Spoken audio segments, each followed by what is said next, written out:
തലസ്ഥാന കോർപ്പറേഷന്റെ അധികാര ഇടനാഴികളിൽ അടുത്തത് എന്ത് സംഭവിക്കുമെന്നറിയാതെ ബി.ജെ.പി ക്യാമ്പ് അക്ഷരാർത്ഥത്തിൽ നെഞ്ചിടിപ്പോടെ കാത്തിരിക്കുകയാണ്.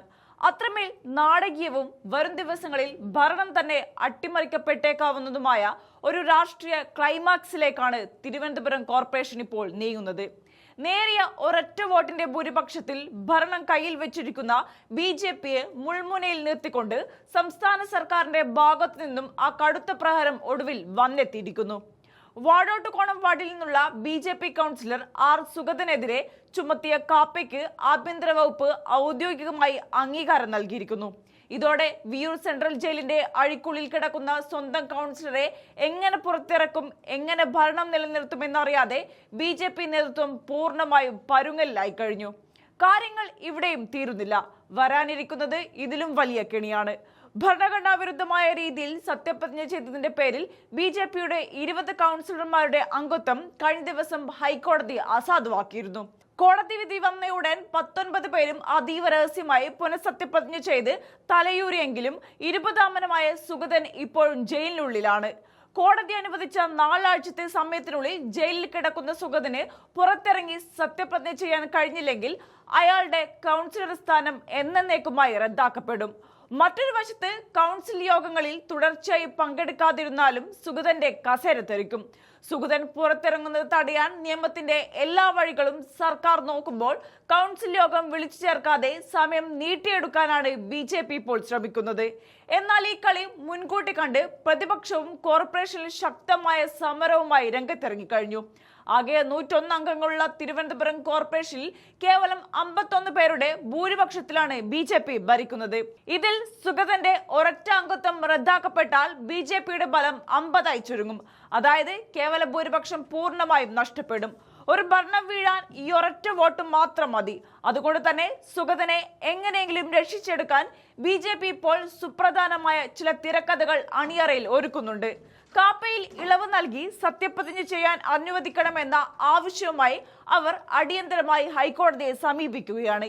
ഈ മാസം 31-ന് മറ്റൊരു കേസിന്റെ ആവശ്യത്തിനായി സുഗതനെ തിരുവനന്തപുരത്തെ കോടതിയിൽ ഹാജരാക്കാൻ കൊണ്ടുവരുന്നുണ്ട്. ആ ഏതാനും മണിക്കൂറുകൾക്കുള്ളിൽ അതീവ രഹസ്യമായി കോർപ്പറേഷനിലെത്തിച്ച് പുനഃസത്യപ്രതിജ്ഞ ചെയ്യിക്കാനുള്ള സമാന്തര നീക്കങ്ങളിലാണ് ബി.ജെ.പി. പക്ഷേ ആ നീക്കങ്ങൾക്ക് മുകളിൽ കരിനിഴൽ വീഴ്ത്തിക്കൊണ്ട് LDF തങ്ങളുടെ അടുത്ത രാഷ്ട്രീയ ബോംബ് പൊട്ടിക്കാൻ തയ്യാറെടുത്തു കഴിഞ്ഞു. അസാധുവാക്കപ്പെട്ട പഴയ സത്യപ്രതിജ്ഞയുടെ കാലത്താണ് മേയർ, ഡെപ്യൂട്ടി മേയർ തെരഞ്ഞെടുപ്പുകൾ നടന്നത്. അതുകൊണ്ട് നിലവിലെ മേയറുടെയും ഡെപ്യൂട്ടി മേയറുടെയും പദവികൾ നിയമവിരുദ്ധമാണെന്നും ഈ തെരഞ്ഞെടുപ്പ് റദ്ദാക്കി കോർപ്പറേഷനിൽ വീണ്ടും വോട്ടിംഗ് നടത്തണമെന്നും ആവശ്യപ്പെട്ട് LDF ഇതാ ഹൈക്കോടതിയിലേക്ക് നീങ്ങുകയാണ്.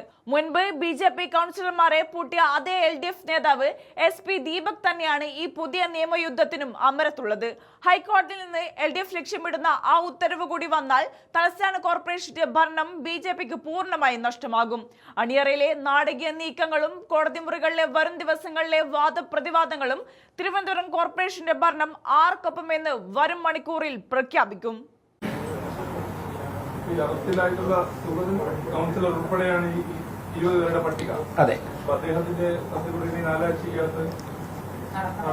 തീർച്ചയായിട്ടും നടക്കും. ബഹുമാനോടെ കോടതി അതല്ലേ പറഞ്ഞിരിക്കുന്നത്. അല്ല, അത് മറ്റേ 4 ആഴ്ച സമയമുണ്ടല്ലോ. ഇതിപ്പോ വന്നിട്ട് 10 മിനിറ്റ് 15 മിനിറ്റല്ലേ ആയുള്ളൂ. ബഹുമാനപ്പെട്ട കോടതി മുമ്പാകെ ഇത് വീണ്ടും ചോദ്യം ഇത് വരുമല്ലോ, ഈ ആവശ്യം വരുമല്ലോ. കോടതി തീരുമാനിക്കുന്നതനുസരിച്ചിട്ട് ഇനി കോടതി അങ്ങനെയാണ് പറയുന്നതെങ്കിൽ അങ്ങനെ ചെയ്യും. പറയണം. അങ്ങനെ ഉണ്ട്. ഏഞ്ചൽ ചോദിച്ചെന്തെങ്കിലും ലൈനിലുണ്ടോ? കോടതിയിലെ ഉത്തരവില്ല ലൈനിലുണ്ടെങ്കിൽ ഞാൻ മറുപടി പറയാം. അല്ല, സാധുത ഏതിന്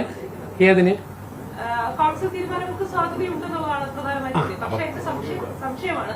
20 പേരുടെ സത്യപ്രതിജ്ഞ റദ്ദാക്കിയിട്ടുണ്ടെങ്കിൽ അവർ സത്യപ്രതിജ്ഞ ചെയ്തതിനു ശേഷം മേയർ തെരഞ്ഞെടുപ്പിൽ അവർ വോട്ട് ചെയ്യുമ്പോൾ അത് അസാധുവാകില്ലേ എന്നുള്ളതാണ് സംശയം. അല്ല, അവരുടെ ചോദ്യത്തിനല്ല ഞാൻ മറുപടി പറയുന്നത്. ബഹുമാനപ്പെട്ട ഹൈക്കോടതിയുടെ ജഡ്ജ്മെന്റുമായിട്ട് ബന്ധപ്പെട്ട് നിങ്ങളുടെ ചോദ്യത്തിനാണ്. ഹൈക്കോടതി ഉത്തരവിൽ അങ്ങനെ ഒരു നിരീക്ഷണം ഉണ്ടെങ്കിൽ അതിന് മറുപടി പറയാൻ മേയർ എന്നുള്ളത് ബാധ്യസ്ഥനാണ്.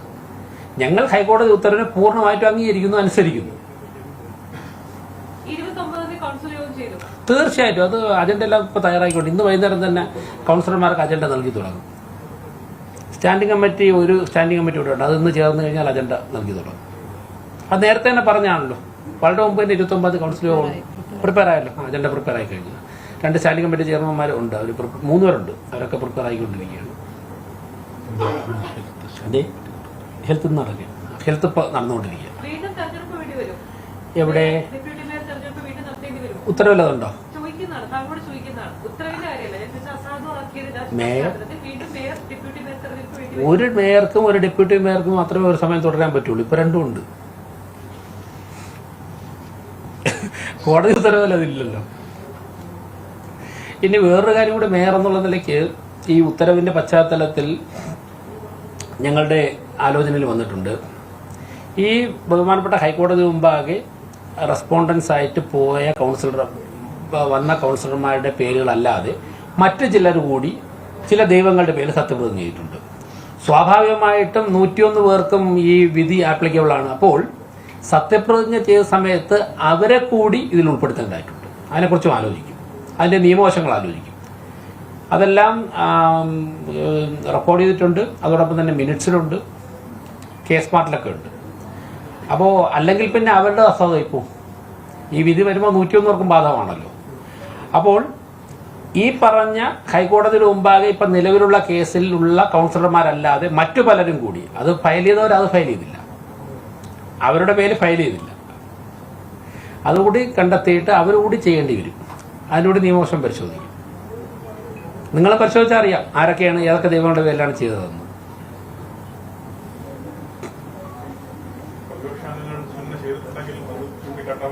എന്തേ അല്ല, അവരെയും കൂടി ഞാൻ മേയർ എന്നുള്ള നിലയ്ക്ക് എന്നെ സംബന്ധിച്ചിടത്തോളം 101 വരെ സംരക്ഷിക്കണം.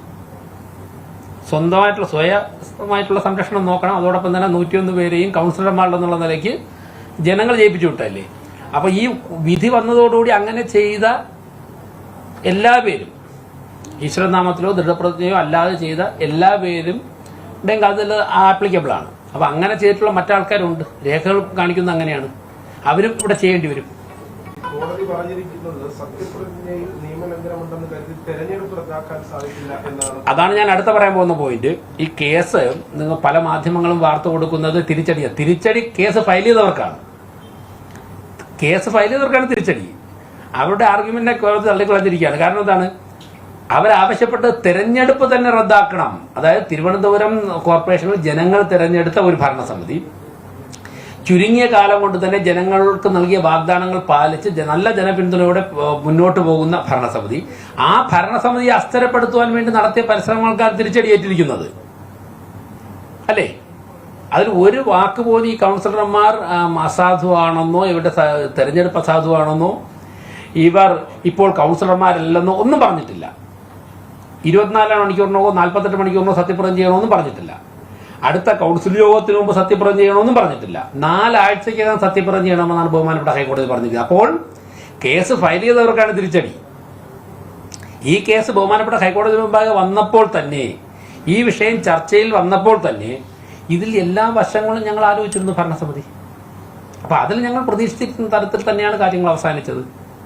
അതുകൊണ്ട് തന്നെയാണ് ഞങ്ങൾ നല്ല കോൺഫിഡൻസ്, മുമ്പത്തേക്കാൾ കൂടുതൽ ആത്മവിശ്വാസത്തിൽ ഈ ഭരണസമിതി മുന്നോട്ട് പോകുന്നത്. അതാണ് ഇനി അതെ തീർച്ചയായിട്ടും. മാത്രമല്ല, ഈ ഫയൽ ചെയ്തവരുടെ ഉദ്ദേശശുദ്ധി ജനാധിപത്യത്തെ സംരക്ഷിക്കലായിരുന്നുവെങ്കിൽ അങ്ങനെ ഓരോ ദൈവങ്ങളുടെയും പേരിൽ സത്യപ്രതിജ്ഞ ചെയ്ത് എല്ലാവരെയും പ്രതിയായി കേസ് കൊടുക്കണമായിരുന്നു. കൊടുത്തില്ല, സെലക്റ്റീവായി അവിടെ.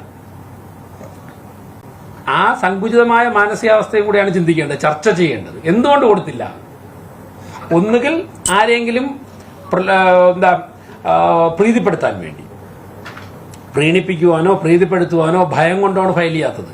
ജനാധിപത്യത്തെ സംരക്ഷിക്കാൻ വേണ്ടിയാണ് പരാതിക്കാർ ഇറങ്ങിയതെങ്കിൽ അങ്ങനെ ചെയ്ത എല്ലാവരെയും പ്രതിയായി കൊടുക്കണമായിരുന്നു. ഞാനൊന്നും പറഞ്ഞില്ല. മറ്റു പലരും പല ഈശ്വരന്മാരുടെയും പേരിൽ ചെയ്തിട്ടുണ്ടെന്നാണ് ഞാൻ പറഞ്ഞത്. അപ്പൊ ജനാധിപത്യത്തെ സംരക്ഷിക്കാനാണ് ഇറങ്ങി, സെലക്റ്റീവായിട്ട് സംരക്ഷിക്കാൻ ഇറങ്ങരുത്. നിങ്ങൾ പരാതി കൊടുത്ത ആളിനോട് ചോദിച്ചു നോക്കണം. ഞാൻ മേയർ എന്നുള്ള നിലയ്ക്ക് ഒരു പേരും, പക്ഷെ അങ്ങനെ ഉണ്ടെങ്കിൽ എല്ലാവർക്കും ഈക്വലി ആപ്ലിക്കബിൾ ആണ് ഈ വിധി 101 പേർക്ക്. ഈ കേസിൽപ്പെട്ടവരല്ലാതെ മറ്റാരെങ്കിലും ചെയ്തിട്ടുണ്ടെങ്കിൽ അവരും ചെയ്യണമോ? ഉണ്ട്, ഉള്ളതിന്റെ അടിസ്ഥാനത്തിലാണ്. അങ്ങനെ ഉണ്ട്, രേഖകളോട് പരിശോധിച്ചിട്ട് പറയാം.